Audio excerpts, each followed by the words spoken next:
Today, I'm going to teach you how to zoom in and out on the timeline in DaVinci Resolve. This is an essential skill that will help you work more precisely with your video clips and make detailed edits much easier. First, open your DaVinci Resolve app on your computer.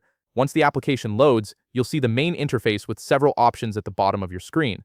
Click on Edit to switch to the Edit view. This is where you'll be doing most of your video editing work, and it's important to be in this view to access the timeline controls we'll be using. Now that you're in the Edit view, take a look at the toolbar area. You'll notice a scroll bar located right there on the toolbar. This scroll bar is your primary tool for controlling the zoom level of your timeline. To zoom out and see more of your project at once, simply adjust the scroll bar to the left. This wider view is particularly useful when you need to see the overall structure of your video or when you're working with longer projects.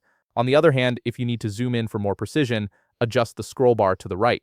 Zooming in allows you to make frame-accurate edits and work with fine details in your timeline. There's also a keyboard shortcut that makes this process even faster and more intuitive. Click the Alt key on your keyboard, and while holding it, scroll your mouse wheel up or down. Scrolling up will zoom in on your timeline, giving you that detailed view we talked about. Scrolling down will zoom out, providing that broader perspective. This method is incredibly efficient because it lets you zoom dynamically while your hands are already in position for editing. Both methods work equally well, so you can choose whichever feels more comfortable for your workflow.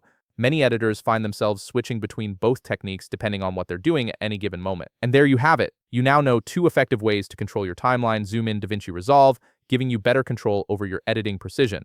If you found this video helpful, please leave a like, subscribe, and see you in the next video.